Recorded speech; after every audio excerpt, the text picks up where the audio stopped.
సంక్రాంతికి ఎన్ని సినిమాలు రిలీజ్ అవుతాయనే క్లారిటీ ఇప్పుడు అందరిలోనూ ఉంది.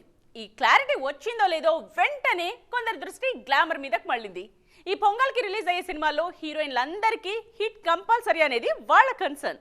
ఇంతకీ ఈ సంక్రాంతికి ముస్తాబవుతున్న ముద్దు కుమ్మలు ఎవరెవరు? Come on, let's watch. గుంటూరులో సందడిగా ప్రీ రిలీజ్ ఈవెంట్ ప్లాన్ చేసింది గుంటూరు కారం టీం. పండక్కి మా సూపర్ స్టార్ ని స్క్రీన్ మీద చూసుకుని చెలరేగిపోతామన్నది మహేష్ ఫ్యాన్స్ మాట. అయితే ఈ సినిమాతో తప్పకుండా హిట్ అందుకోవాల్సిన కంపల్సరీ సిచ్యువేషన్ లో ఉన్నారు శ్రీలీల. ఈ మధ్య ఆమె నటించిన సినిమాలు బ్యాక్ టు బ్యాక్ రిలీజ్ అయినప్పటికీ ఒక్క భగవంత్ కేసరి మినహా మిగిలినవి జనాలను మెప్పించడంలో ఎక్కడో విఫలమయ్యాయి. అందుకే గుంటూరు కారం సక్సెస్ కోసం వెయిట్ చేస్తున్నారు ఈ బ్యూటీ.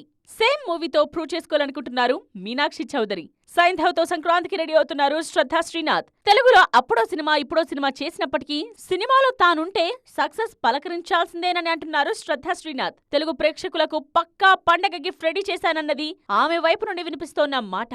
పెద్ద సినిమాల మధ్య చిన్న హీరో చిత్రంగా రిలీజ్ అవుతోంది హనుమాన్. తేజ సజ్జా హీరోగా నటిస్తోన్న ఈ మూవీతో నటిగా మరోసారి ప్రూవ్ చేసుకోవడానికి రెడీ అవుతున్నారు వరలక్ష్మి శరత్ కుమార్. హీరోయిన్ అమృత అయ్యర్ కూడా సాలిడ్ హిట్ కొడతామనే కాన్ఫిడెన్స్ తో కనిపిస్తున్నారు.